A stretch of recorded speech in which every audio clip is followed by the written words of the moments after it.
Hello, my name is Beth Zollert, and I am your instructor for Medical Terminology 101 800. The books that we are going to be using are from Elsevier, and you can purchase them from the bookstore. The information that you will need to purchase them is listed in the syllabus. And I strongly suggest that you order the book right away so that you can have it for the first day of class. If you're lucky, you can get it in 6 to 10 days. If you're not lucky, you're not going to be happy. So get it quickly. Usually with the new book, you will also get some cards, some flip cards. I would suggest that you make sure that you get those too. If you can, I did happen to make some paper ones that if you're really nice to me, I will send you copies. But medical terminology is like learning another language. There are different ways of saying terms, so pronunciation is very important. I am going to be setting up groups so that students can practice with each other at least 3 times a week. And I do recommend very strongly that you do meet with your group at least 3 times a week.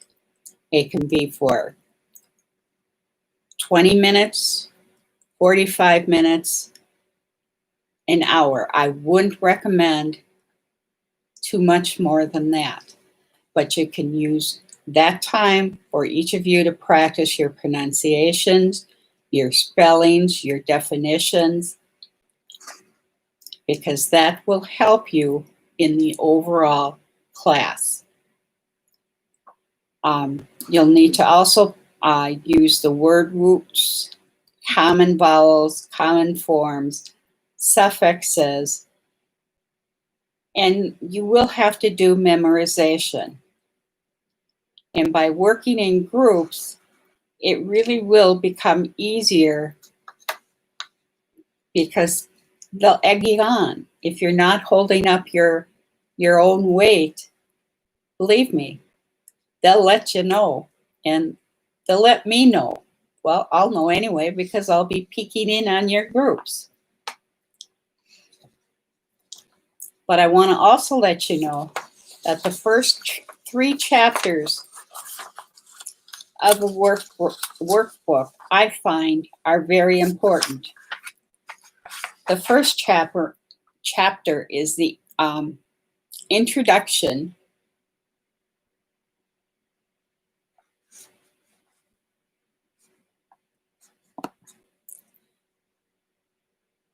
to medical language.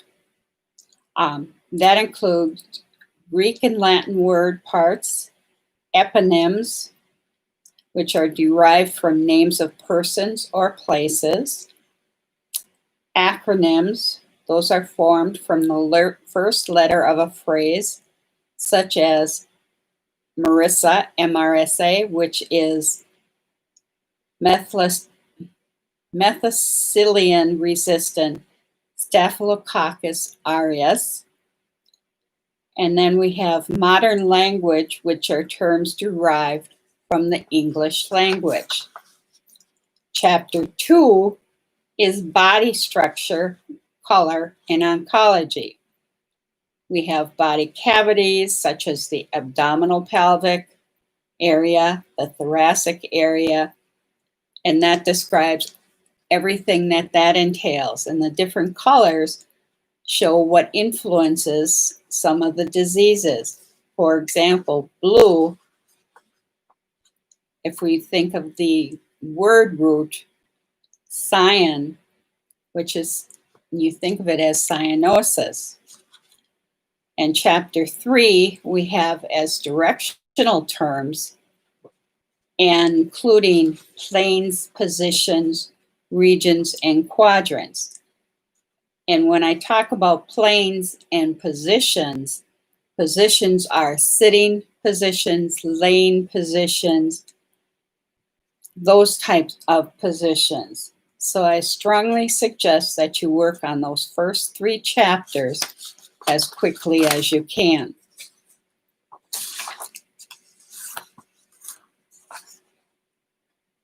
And the exercises in all of the chapters, we have 16 chapters in altogether. I will be putting exercises in there, which means that you will have to have do them on paper because, or you could do them in the book if you wanted to, but do them in paper so that you can use the scanner to submit them in Blackboard. In Blackboard is the only way that you could submit any work. I will not accept any email work from students, and all work must be sent in on time. And remember, it needs to be submitted on Blackboard and not emailed. And it needs to be sent in on time. The other thing I need to make sure that you are clear on is that we will meet as a class at least once a week. And once a week, I will also have an open office from 11:30 to about 12:30, where you can come in or you can sign in at any time and you can talk with me, yell at me. Don't yell too loud. Okay, but you can do any of that. And I also just want to say hello and welcome and see you on the inside.